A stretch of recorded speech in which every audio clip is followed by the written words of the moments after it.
हरिः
गुरुर्ब्रह्मा गुरुर्विष्णुः गुरुर्देवो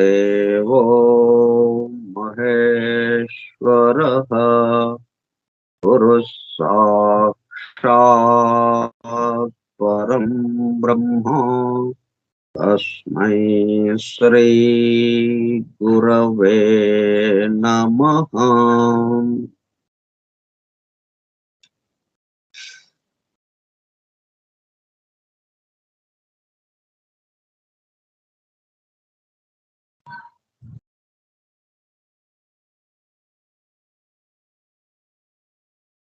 Vasudeva, hallelujah. The hidden wisdom in the Holy Bible. నిగూఢముగా రహస్యముగా దాగి ఉన్న దైవమే పరిశుద్ధ బైబిల్ గ్రంథము. బైబిల్ రహస్య ప్రకాశము. స్కైప్ గ్రూప్ సోదర సత్యాన్వేషక బృందమునకు స్వాగతం. అందరకు నమస్కారం.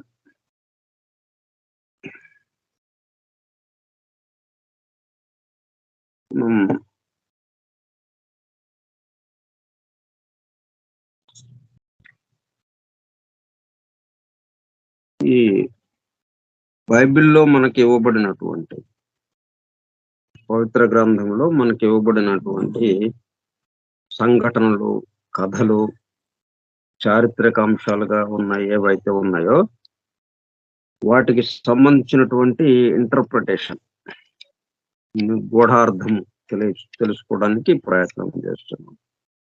ఏ రహస్యం చెప్పడానికి, రహస్యము నేరుగా చెప్పకుండా బయటికి పెద్దగా చెప్తున్నట్టు ఉంటుంది, కానీ ఆ రహస్యం మాత్రం బయటికి చెప్తున్నట్టుగా ఉండదు. ఏదో వేరే విషయం ఏదో చెప్తున్నారులే అని చుట్టూ ఉన్న వాళ్ళకి అనిపిస్తూ ఉంటుంది.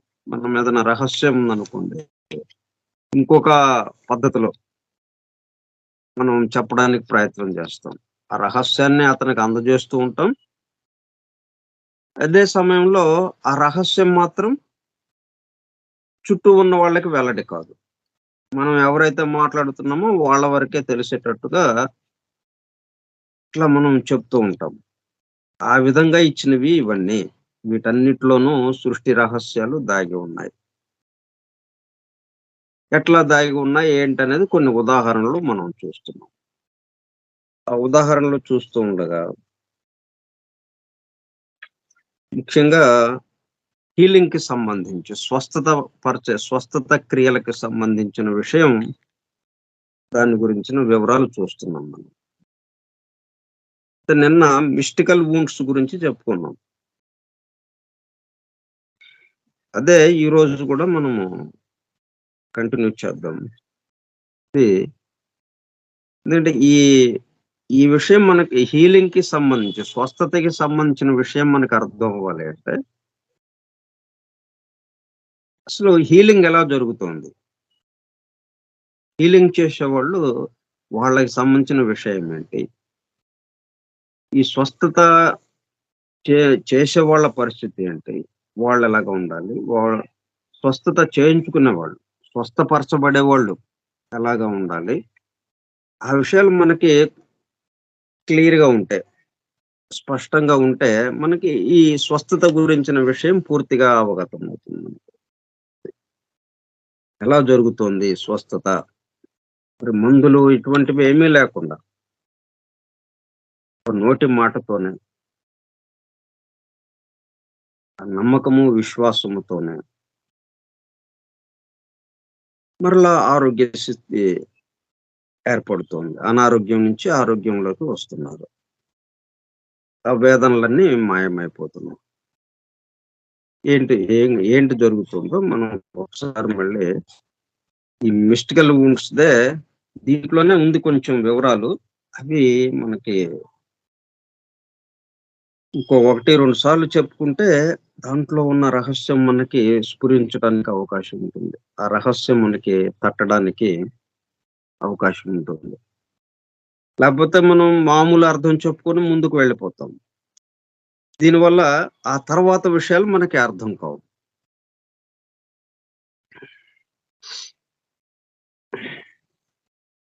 In the initiatory sense, sickness, suffering, limitations, and wounds all refer to the mystic ill health inseparable from the transformation of a man into a superman,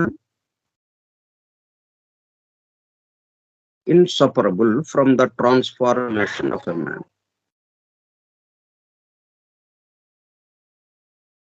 ముందు అసలు ఇల్ హెల్త్, అసలు స్వస్థత చేయాల్సిన అవసరం ఎందుకు వచ్చింది?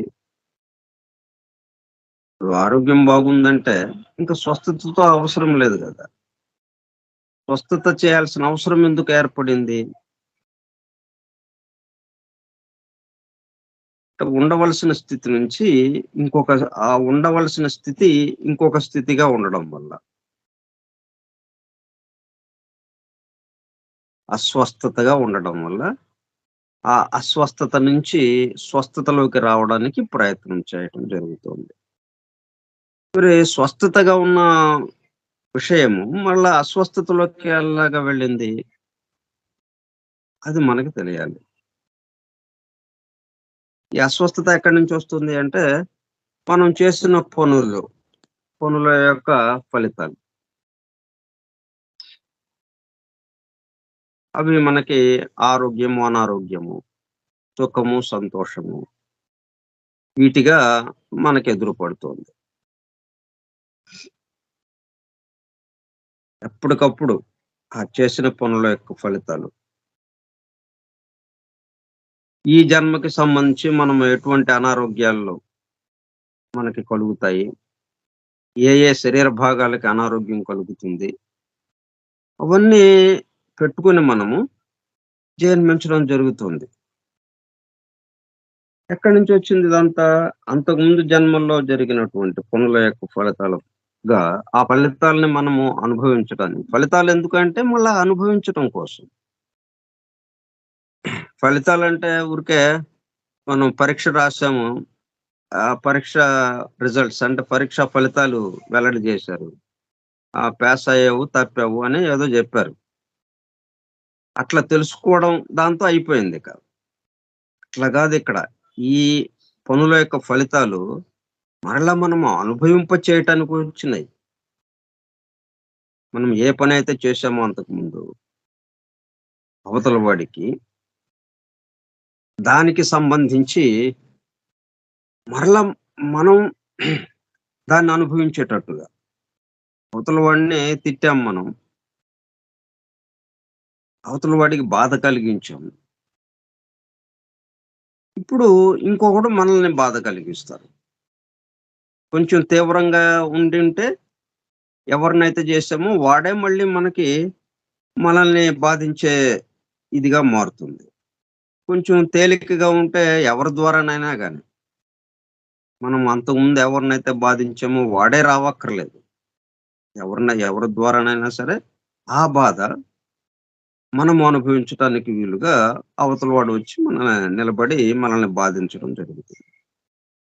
మనకి ఈ అనారోగ్యాలు ఇప్పుడు ఇవన్నీ చెప్పినవన్నీ ఈ సిక్‌నెస్, సఫరింగ్, వూండ్స్, గాయాలు. గాయాలంటే 2 రకాలైన గాయాలు. ఇటు మానసికంగా గాయాలు, ఇటు భౌతికంగా మనకి తగిలిన గాయాలు. మానసిక స్థాయిలో తగిలిన గాయాలు. అట్లాగే అనారోగ్యం. ఆయా శరీర అవయవాలు సరిగా పనిచేయకపోవటం. తమ తమ విద్యుక్త ధర్మాన్ని నిర్వర్తించలేకపోవటంతో దానికి సంబంధించిన వేదనలు ఇవన్నీ వస్తూ ఉన్నాయి. ప్రధాన కారణం చేసిన పనుల యొక్క ఫలితాల వల్ల ఆయా శరీర భాగాలు రోగగ్రస్తమవ్వటం జరుగుతోంది.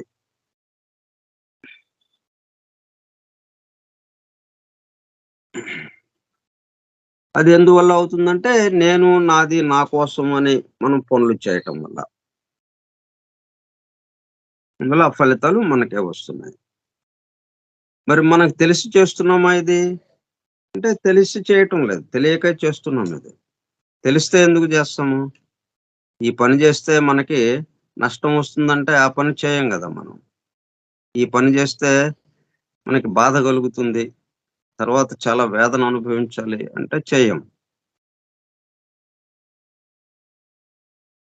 అయితే కొన్ని తెలిసి గూడా జేస్తున్నాం. కొన్ని అంటే బాగా గాఢంగా వాంఛతో తాగితే ఆరోగ్యం పాడవుతుంది. ధూమపానం వల్ల ఆరోగ్యం పాడవుతుంది. మద్యపానం వల్ల ఆరోగ్యం పాడవుతుంది. అయినా సరే అది చేస్తున్నాం. ఎందుకంటే దాని నుంచి వచ్చే సుఖము ప్రస్తుతానికి ఈ బాధలు ఇప్పుడే రావు గాబట్టి, బాధల యొక్క తీవ్రత మనకు తెలీదు. ఇప్పుడు మనకి తెలుస్తుందేంటి? దాని ద్వారా వచ్చే సుఖం ఏదైతే ఉందో, అది దానికి అలవాటు పడి మనము ఆనందానికి దాన్ని కొనసాగిస్తూ ఉన్నాం. అది ఎప్పుడుకో బయటపడుతుంది అది. ఇక ఆ తర్వాత ఇప్పుడు పగలుగా ఉంది. ఇక ఆ తర్వాత మొత్తం చీకటే ఇక. ఇప్పుడంతా సంతోషంగా గడిపేశాం ఆ అలవాట్లతో. చాలా బాగుంది. చాలా బాగుంది. ఇంకా అయిపోయిందిక. పగలయిపోయింది. ఇంకా రాత్రొచ్చేసింది. అంటే సంతోషించే సమయం అయిపోయిందిక. ఇప్పుడు ఎంత సంతోషించామో అంతే సమయము మనము దుఃఖపడాల్సిన వ్యవహారం రెడీగా ఉంటుంది. అట్లా కొన్ని తెలిసి, కొన్ని తెలియక మొత్తానికి మన పనుల యొక్క ఫలితాలుగా ఇవన్నీ వస్తున్నాయి. మరి వచ్చినప్పుడు మనం అనుభవిస్తూ అలాగ కూర్చోం గదా! అలా కూర్చోకుండా దాని నుంచి బయటపడటం ఎట్లాగనే ప్రయత్నం మొదలుపెడతాం. ఇప్పుడు భూమి మీద ఉన్న జీవులందరూ ఈ స్థూల జగత్తులో, ఈ భౌతిక జగత్తులో ఉన్న జీవులందరూ గూడా ఈ విధమైనటువంటి బాధలతో గడుపుతూ ఉన్నారు. కాబట్టి వీళ్ళ యొక్క బాధని తొలగించటం అనేది ఒక కర్తవ్యం అయిపోయింది. ఈ మహాత్ములు, సిద్ధ పురుషులు, అవతార మూర్తులు వీళ్ళందరూ వీళ్ళ బాధను తొలగించడానికి రావాల్సిన అవసరం ఏర్పడుతా ఉంది.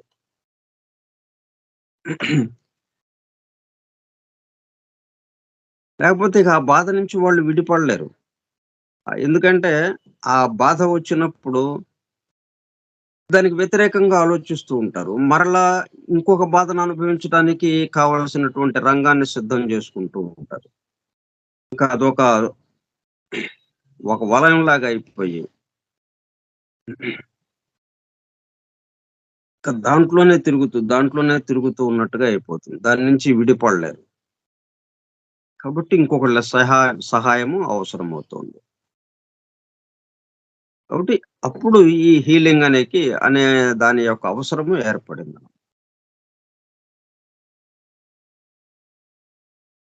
In the initiatory sense, sickness suffering, limitations, and wounds all refer to the mystic ill health. అయితే ఇది ఎక్కడి నుంచి బయలుదేరుతుంది? భౌతికంగానా అంటే కాదు, మానసిక స్థాయి నుంచి బయలుదేరుతుంది. అంటే మనసు నుంచి బయలుదేరి అక్కడ ఆలోచనల నుంచి ఈ కామ శరీరంతో కూడుకునే కోరికలతో అక్కడ ఆ పనులు చేయటం వల్ల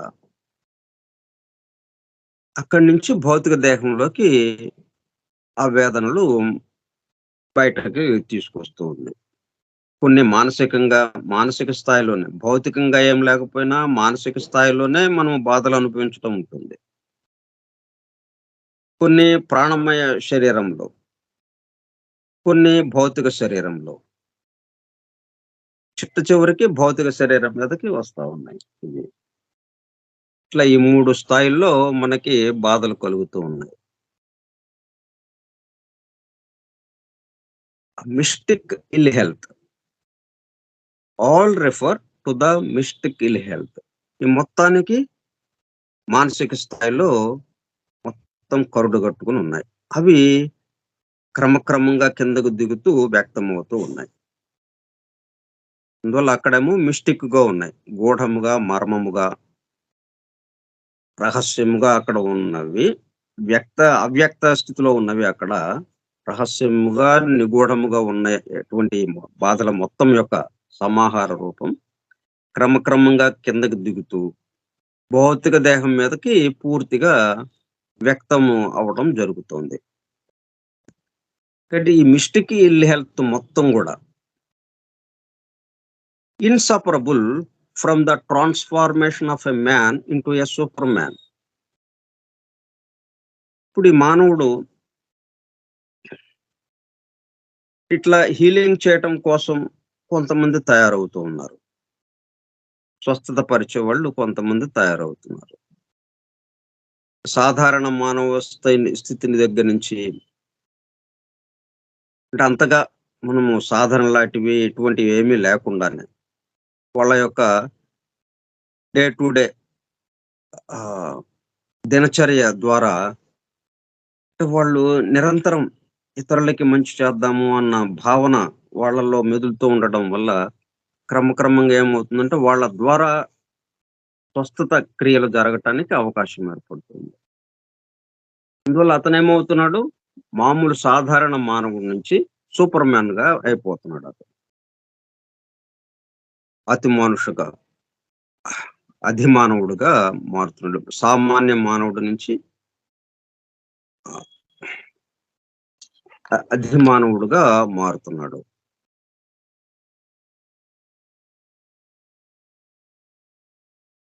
ఆది దైవికమైనటువంటి మనుష్య శక్తికి మించినటువంటి మానవుడుగా మారుతున్నాడు అతను. అట్లా మారినప్పటికీ, రూపాంతరం చెందినప్పటికీ ఆ విధంగా ఒక సాధారణ మానవుడు ఆది దైవికమైనటువంటి మానవుడుగా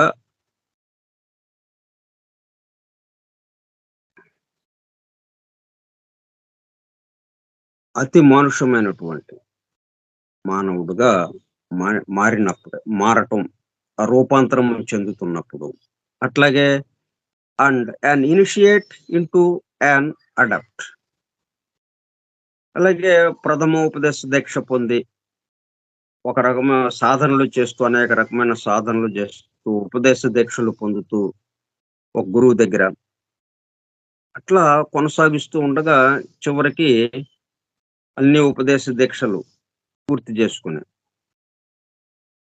సిద్ధస్థితికి వెళ్ళినప్పుడు, సిద్ధుడుగా మారినప్పుడు, సిద్ధుడుగా రూపాంతరం చెందినప్పుడు మరి ఇవన్నీ ఎటు వెళ్తున్నాయి? మరి ఇట్లాగా వీళ్ళందరికీ మరి ఇవన్నీ ఉన్నాయి కదా. సిక్నెస్ ఉంది, సఫరింగ్ ఉంది, లిమిటేషన్స్ ఉంది, పరిమితత్వము, గాయాలు ఉన్నాయి. ఇట్లా మిస్టిక్ ఇల్ హెల్త్ ప్రతి వాడికి ఉన్నది, సాధారణ మానవుడికి ఉన్నది. వాడు అతి మానవుడుగా రూపాంతరం చెందాడు. అట్లాగే ఇనిషియేట్కి ఉన్నాయి, ప్రథమ ఉపదేశ దీక్షగా తీసుకోవడానికి వచ్చిన వాడికి ఇవన్నీ ఉన్నాయి. వాడు ఎక్కడ దాకా వెళ్ళాడు? సిద్ధత్వం చెంది సిద్ధుడు దాకా వెళ్ళాడు. అయితే ఆ స్థితికి వెళ్ళినప్పుడు మరి ఇవన్నీ ఎక్కడున్నాయి? ఇవన్నీ అదృశ్యమైపోతాయా? అంటే వీటినే మనము ఆహ్, ఆగామి, సంచిత, ప్రారబ్ధ కర్మలని చెప్పి కర్మల్ని 3 రకాలుగా మనం వెసులుబాటు కోసం తెలియటం కోసం అవి 3 రకాలుగా విభజించి ఇచ్చారు మనకి. మనం అంతకుముందు క్రితం జన్మల్లో పోగేసుకున్నవి కొన్ని కర్మలు. ఇప్పుడు ఈ జన్మలో మనము పోగేసుకుంటున్నవి. మళ్ళా రాబోయే జన్మకి కూడా ఇప్పుడు ఈ జన్మలోనే పోగేసుకుంటున్న విషయము. ఇప్పటికిప్పుడు కొన్ని తీరిపోతుండగా, మరలా రాబోయే జన్మకు గూడా ఆగామి. మరలా రాబోయే వాటికి గూడా. ఇట్లా 3 రకాలైన కర్మలు మనల్ని ప్రేరేపిస్తూ, ఆ కర్మ ఫలితాలు మనల్ని బంధిస్తూ ఉన్నాయి. అనారోగ్య స్థితికి తీసుకువెళ్తూ ఉన్నాయి. పరిమితత్వంలోనే ఉంచుతూ ఉన్నాయి మనల్ని. మన యొక్క విషయం ఏంటి? పరిమితత్వం నుంచి అపరిమితత్వంలోకి వెళ్ళాలి. అనేకత్వం నుంచి ఏకత్వంలోకి వెళ్ళాలి. అట్లా వెళ్ళనీయకుండా ఇవన్నీ అలాగా ఆపేస్తూ ఉన్నాయి. వీటి వల్ల బాధలు అనుభవిస్తూ, ఈ బాధల నుంచి విముక్తం చెందడం ఎట్లాగా అన్న విషయం.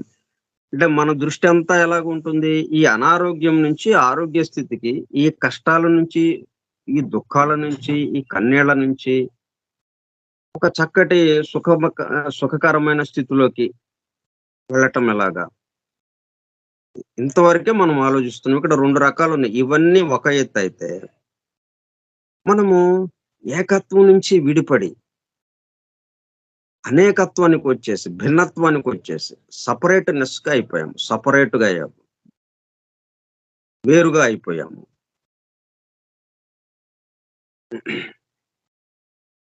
ఒకట్లో ఉంటూనే మనము ఒకటికి సంబంధించిన వాళ్ళం అన్నట్టు కాకుండా, వేరు వేరుగా అన్నట్టుగా మనము భావిస్తూ ఉన్నాము. అదొకటి ఒక పక్కన మనకి అత్యంత దురదృష్టంగా అంటే బాధాకరమైనటువంటి విషయాల్లో అదొకటి. అయితే అది మనకి బాధ అన్నట్టుగా తెలియటం లేదు. ఎందుకంటే అది సూక్ష్మంగా ఉండడం వల్ల, అయితే దాని వల్లే ఈ మొత్తం మిగతాయన్నీ వచ్చినాయి. అక్కడ సెపరేట్‌నెస్ వల్ల ఏం జరిగింది? మొత్తం మనకు ఆపాదించుకుంటూ ఉండేటప్పటికల్లా, ఈ ఫలితాలన్నీ మనల్ని బంధిస్తూ, ఆ ఫలితాల్ని మనము అనుభవించేటట్టుగా చేస్తూ ఉన్నాయి. కర్మ ఫలాన్ని మనం అనుభవించటం ద్వారా, మనము అనుభవిస్తూ, మళ్ళా తిరిగి ఇంకొక కొత్త కర్మని మనము ప్రేరేపణకి చేయటానికి అది దోహదపడుతుంది. కాబట్టి అది ఎక్కడికి పూర్తిగా అవ్వటం లేదు. ఇప్పుడు సరే ఒక కర్మ చేశాం. ఒక చర్య జరిగింది మన ద్వారా. దాని యొక్క ప్రతిచర్య మన దగ్గరకొచ్చింది. కాబట్టి ఇది మనకి ఏం గ్రహించుకోవాలి? ఇప్పుడు మనకొచ్చింది. అంతకుముందు మనం చేసిన తాలూకు ప్రతిచర్య ఇది. మనం అంతకుముందు ఆ చర్య చేయకుండా ఉంటే, ఇప్పుడు ఈ చర్య వచ్చేది కాదు.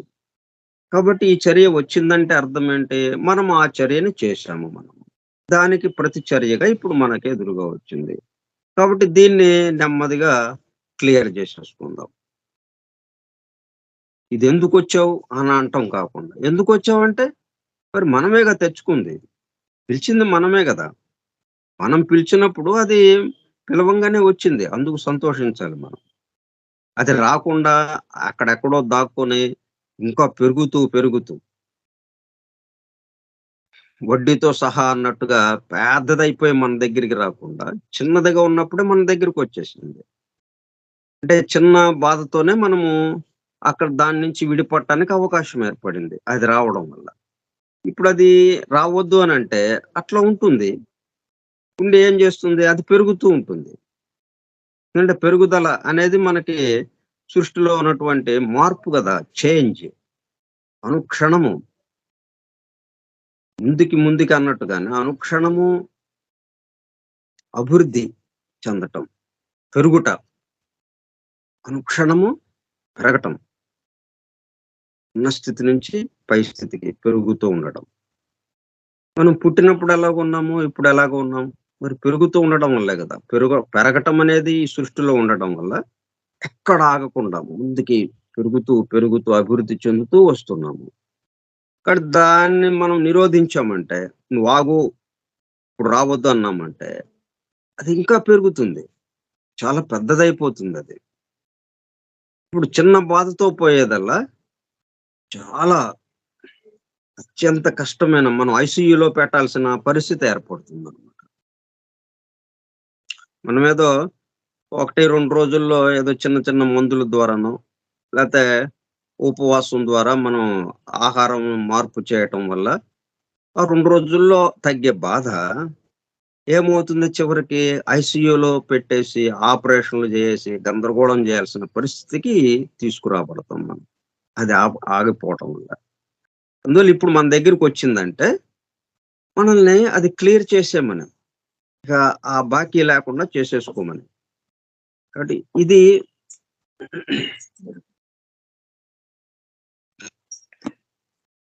ఇప్పుడు దీన్ని మనం ఏం చేయాలి?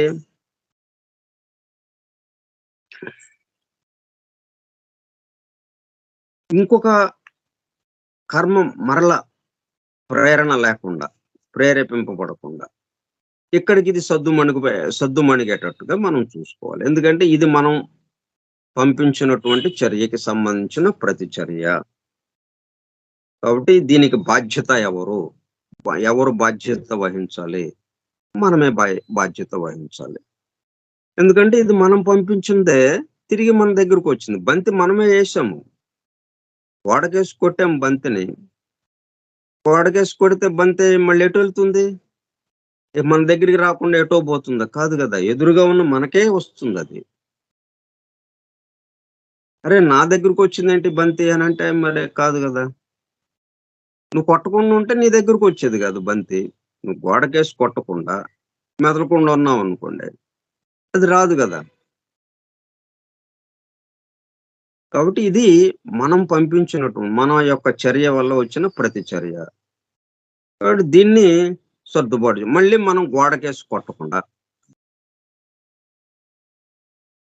అట్లాగా ఆపేసేస్తే, ఇది మనదే కాబట్టి అన్నట్టుగా ఉంటే, దాని నుంచి విడిపడటం అనేది జరుగుతూ ఉంటుంది.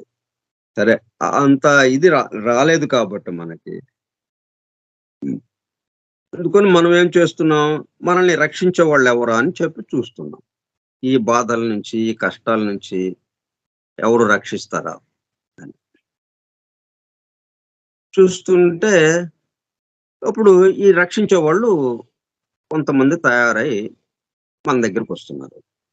మనకి స్వస్థత చేకూర్చడానికి ప్రయత్నం చేస్తున్నారు. ఎన్నెన్నో రకాల పద్ధతుల ద్వారా.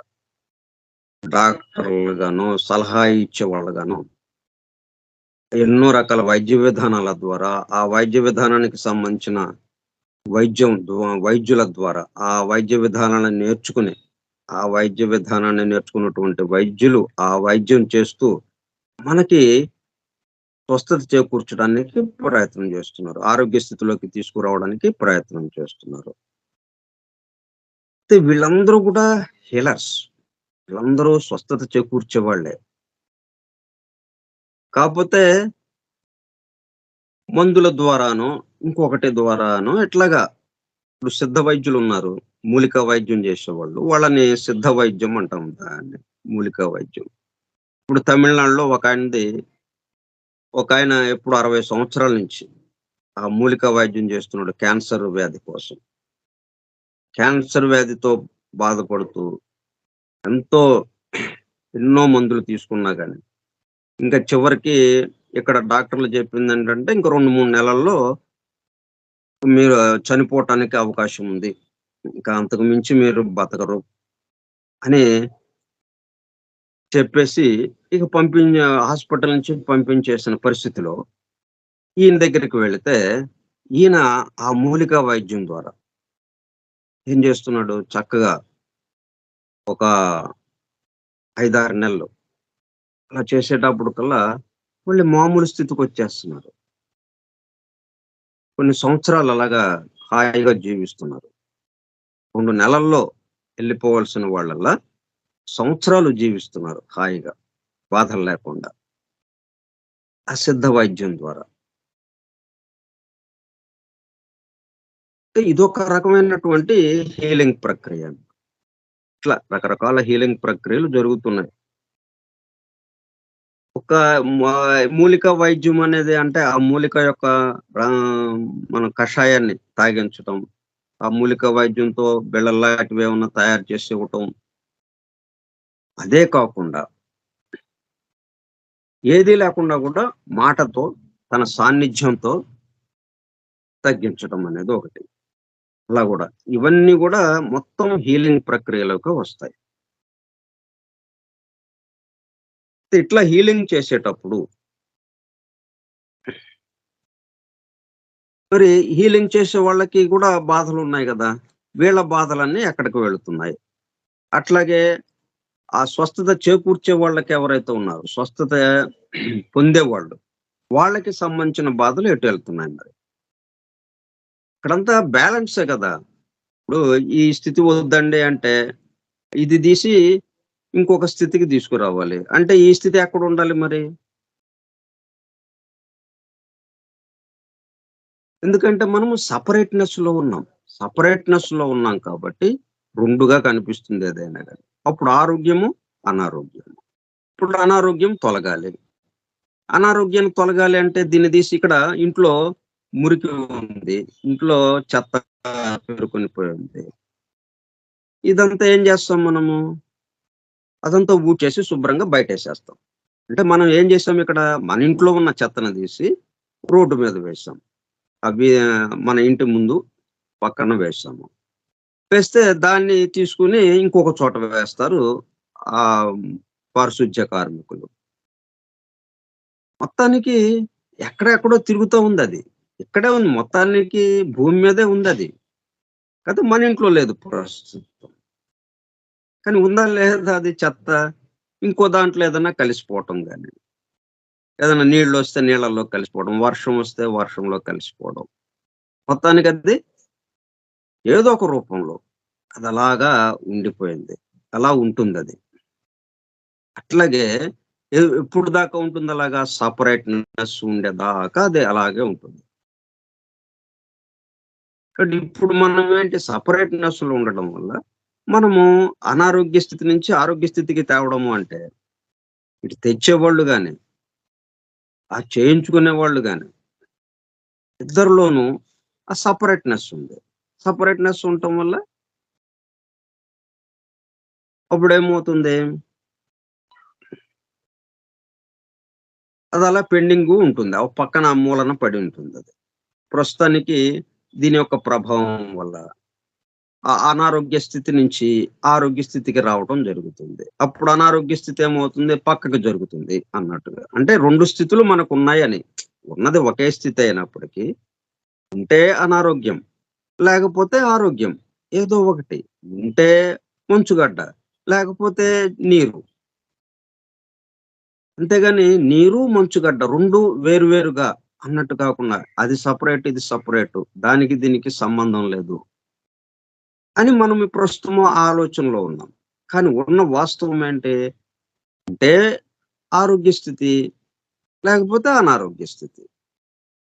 అనారోగ్య స్థితి నుంచి మనం ఏం చేయాలి? ఆరోగ్య స్థితికి తేవడం.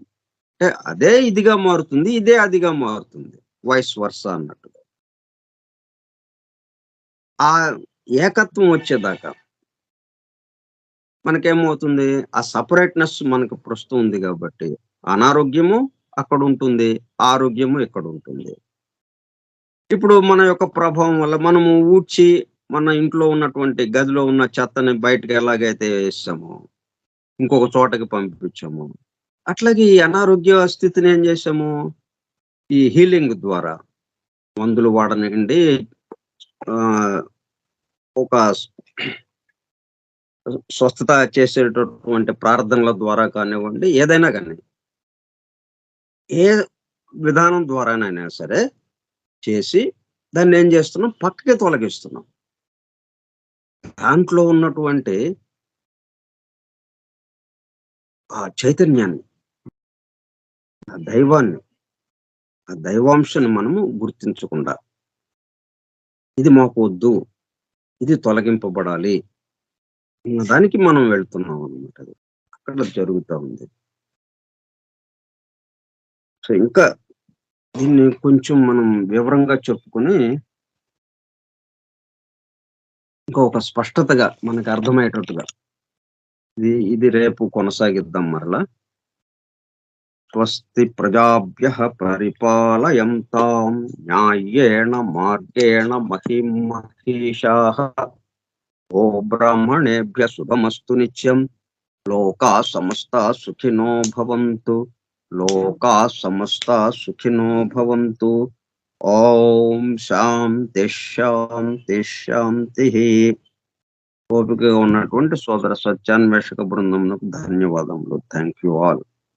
వాసుదేవ. హల్లెలూయా.